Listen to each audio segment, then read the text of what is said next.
Okay, so I'm back with another update in the exciting and thrilling saga that is my insomnia.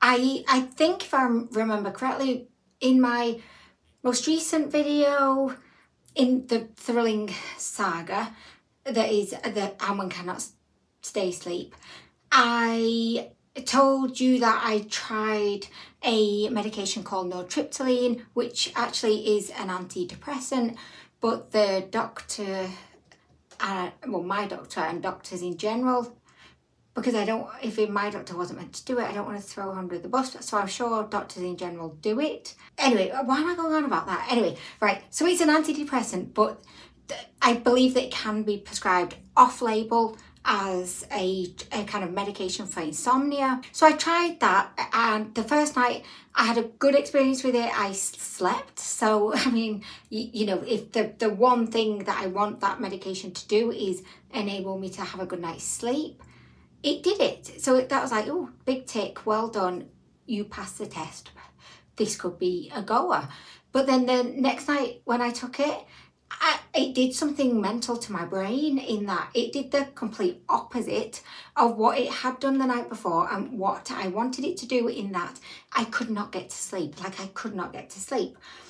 And then the next day, the best way I can describe it is, I felt like I'd lost half of my brain function. It was just like I was missing a huge, valuable chunk of my brain, the chunk of my brain that is responsible for happiness and, you know, good vibes.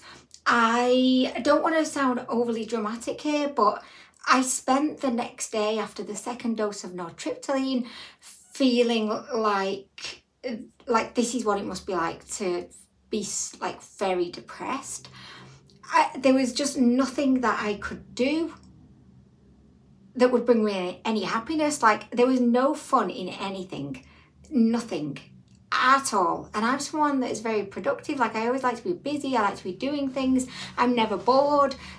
You know, I enjoy hoovering and cleaning. Like, I can find enjoyment in so many things. Even making my tumblers did not make me happy. So yeah, I felt awful. It was one of those days where I just wanted the day to end.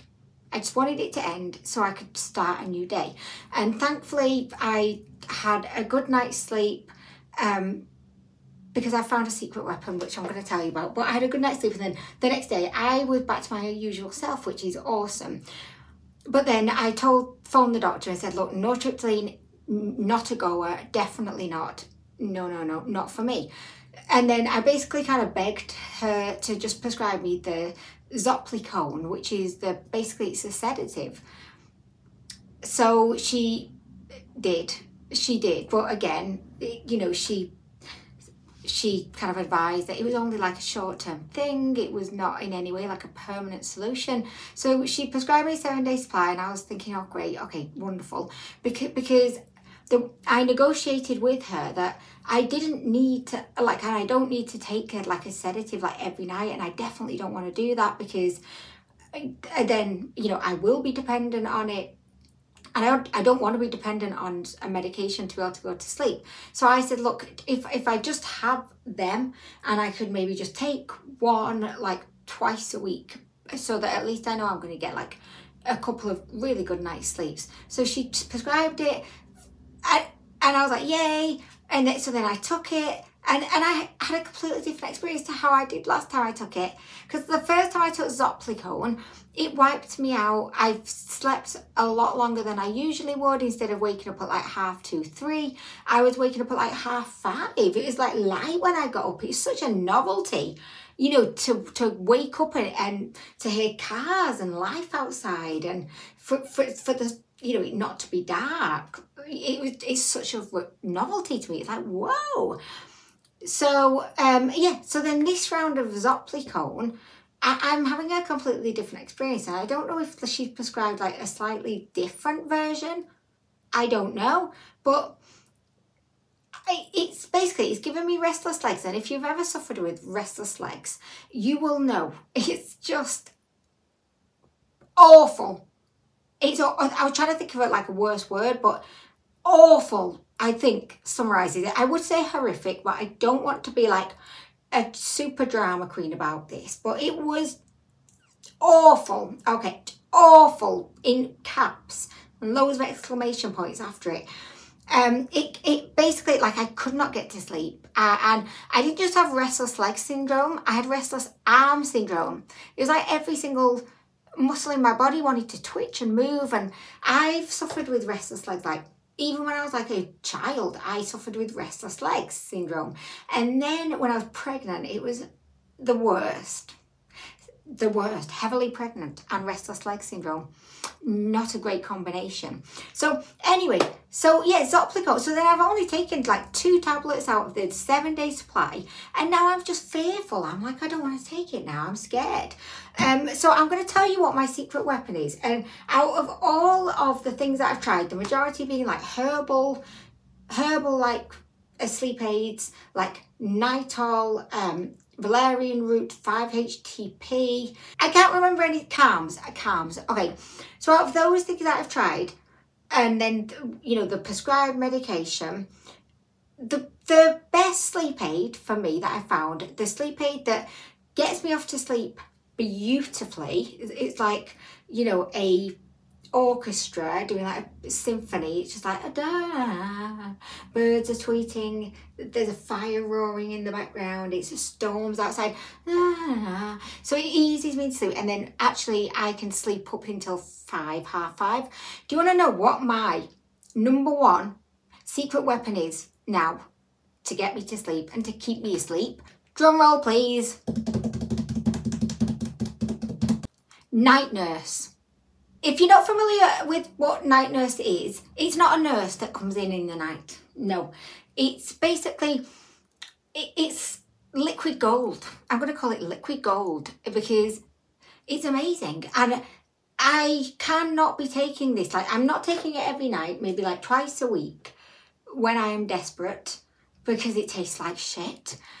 It really tastes like shit. And it looks like absinthe because it's like a bright, like, radioactive like green, which I kind of like that colour, but I don't like the taste because it's just like, think of the worst shot you've ever had. Like, if you've ever had a shot of ouzo, which is like a Greek very strong liqueur, or even if you've had absinthe, it could be absinthe maybe, actually. Now I think about it, it probably is just absinthe.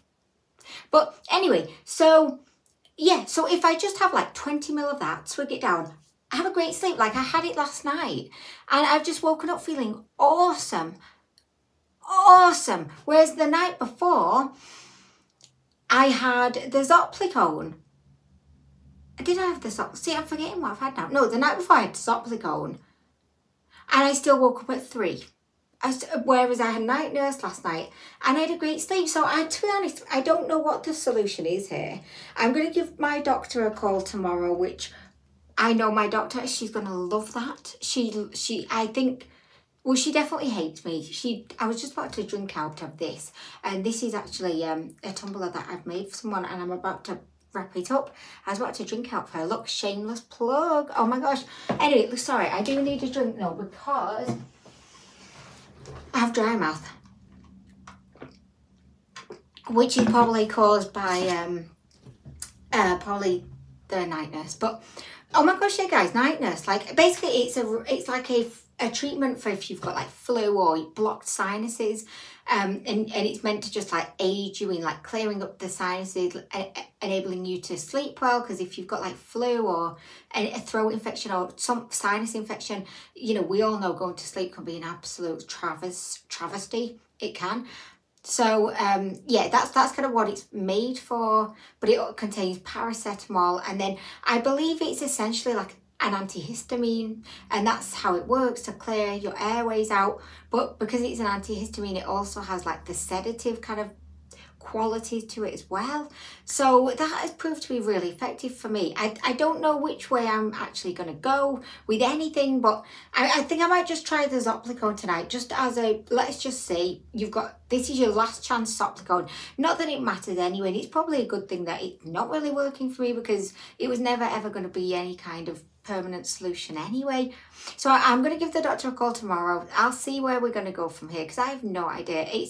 the best way I can describe like how I am at the moment in my general life. It's like I'm either always too hot or too cold. I'm never just right. There's always something, like I never feel like I'm just in that middle zone.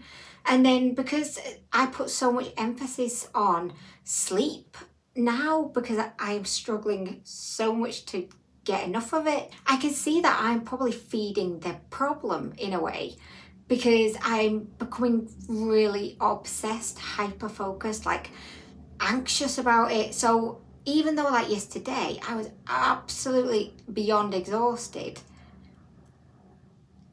I couldn't get to sleep and I felt restless, like, and obviously the night nurse, it kicked in and I was fine, but I just feel like it's maybe a lot more like in my mind, because I don't think I have sleep apnea. I don't think I actually have like a deficiency of any kind. I think it's just psychological for me.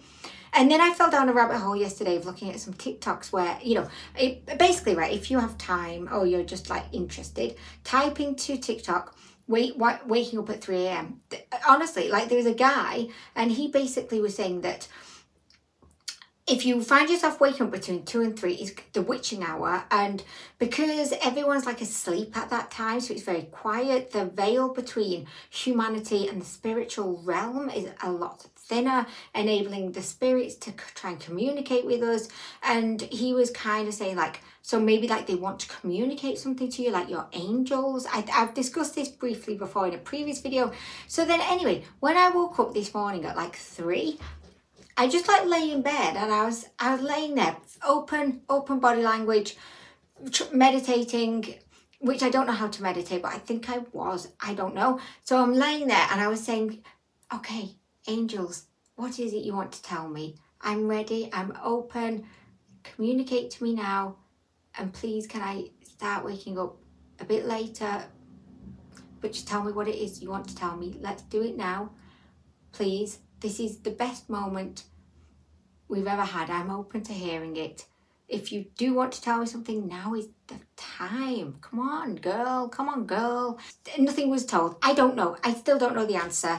And then there was a whole other theory on why you're waking up at 3 a.m. and apparently it's because your body has internal sensors, so we can sense if there's someone around or someone is watching us. This is a bit creepy and I wish I never came across this video, but apparently if you wake up at 3, again because it's the witching hour, or someone said the watching hour, it's because there's someone watching you sleep. Well, isn't that just a lovely comforting thought? You know, when I speak to my doctor tomorrow, I might just say, don't worry, doctor, I think I know what's going on. It's watching hour at 3 a.m. and obviously someone's just watching me sleep, and that's why. So we need to try and eradicate whoever's watching me sleep. Or maybe I'll say, don't worry, doctor, it's fine, I've worked it out. It's my angels trying to communicate something to me. So I'll just have to continue trying to let them know I'm open to hearing it. I don't know, guys. But anyway, the great thing about today is I do feel rested. I had a good sleep and I'm feeling on a good vibe today. But it just feels like I'm clinging on to these good days. And then I've got the bad days and the good days, and I don't know, I suppose, but maybe I do feel more grateful for these days when I do feel good.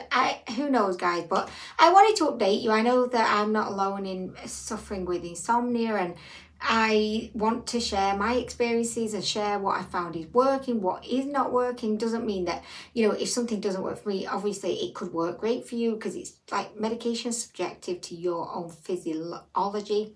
Let's just pretend that I use the right word there. Yeah, and I'm open to hearing your opinions too. But anyway, guys, I'm gonna go because I didn't do anything productive yesterday, so I need to be productive today. Anyway, guys, thank you so much for listening as always. Thanks for all of your support, comments on the previous videos that I've posted. I hope you're all doing really well, and I will see you in the next one. Bye.